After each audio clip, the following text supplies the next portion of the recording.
அவருக்கான மரியாதை என்ன, அவர் என்ன சொல்றாரோ அதை நம்ம கேட்கணும். Is a directors artist. அதுதான் வந்து சூப்பர் ஸ்டார் என்னைக்குமே பண்ணது. ஸோ இந்த கதையில இப்படி போனாலும் இந்த ஷூட்டிங்ல இன்னொரு முக்கியமானது என்னன்னா ஆர்ட் டைரக்டர் அப்பெல்லாம் வந்து உங்களுக்கே தெரிஞ்சிருக்கும் தோட்டாதரணி அவர்கள். தோட்டாதரணி எனக்கு ரொம்ப பிடிச்சதுன்னா அவருடைய கிரியேட்டிவ் இதுதான். அவர் அந்த காலத்தில் ஒரு டாடா சுமோ வச்சிருந்தாராம். அந்த டாடா சுமோக்கே பின்னாடி வந்து டாடா சுமோ அப்படின்னு இருக்கும். அதை இவர் மாற்றி தோட்டா சுமோ அப்படின்னு மாற்றிட்டார். அந்த மாதிரி வந்து அவர் ரொம்ப ஒரு எப்பவுமே ஒரு கிரியேட்டிவ் சின்ன சின்ன விஷயங்களை மாற்றுவார். அப்படிப்பட்ட ஒரு ஆர்ட் டைரக்டர் தான் தோட்டாதரணி.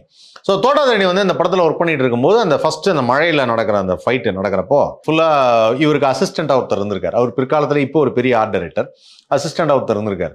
அவர் வந்து ரஜினி படம்ல ரஜினிகாந்த் படம்னா இப்படியே வேடிக்கை பார்த்துட்டே இருந்திருக்காரு. ரஜினியவே வேடிக்கை பார்த்துருக்காரு. ஏன்னா ரஜினியோட பெரிய ஃபேன் அவர்.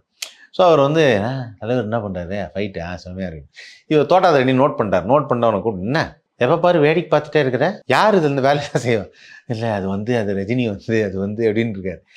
இப்போ என்ன வேலை செய்யணும், நீ போய் இந்த பலகையெல்லாம் அடிச்சிருக்கோம்ல அதில் இருக்கிற ஆணியெல்லாம் பிடுங்க அப்படின்னு. சரிங்க சார் போயிட்டு திரும்பி வந்து சார் அதில் எந்த ஆணி தேவையான ஆணி எது தேவையில்லாத ஆணின்னு, நீ பிடுங்கிறது பூரா தேவையில்லாத ஆணி தான், போய் பிடுங்க அப்படின்னு இருக்கார். அந்த ஆர்ட் டைரக்டர் யாருன்னா கதிர். திருமலைன்னு ஒரு படத்துக்கு அவர் தான் வந்து ஆர்ட் டைரக்டராக ஒர்க் பண்ணியிருப்பாரு. இதை கதிர் வந்து ஒரு தடவை என்கிட்ட நேரில் ஷேர் பண்ணார். அப்போ சொன்னார், அப்போ ரஜினியை பார்க்கும்போது இருந்த அந்த சந்தோஷம் என்னங்கிறத அவர் ஷேர் பண்ணுறப்ப இதை சொன்னார். என் குருநாதர்கிட்ட நான் வாங்கின ஃபஸ்ட்டு திட்டு சார் அப்படின்னார். ஸோ அந்த அளவுக்கு வந்து இந்த படத்தில் வந்து ஒர்க் பண்ண டெக்னீஷியன்ஸ் எல்லாமே பயங்கர இன்ட்ரெஸ்டிங்காக. ஸோ ஏன்னா ரஜினி படம், ரஜினினாலே ஒரு வைப்பு, ஒரு அவங்களுக்குள்ள தன்னறியாமல் வரக்கூடிய ஒரு எனர்ஜின்னு வச்சுக்கோங்களேன்.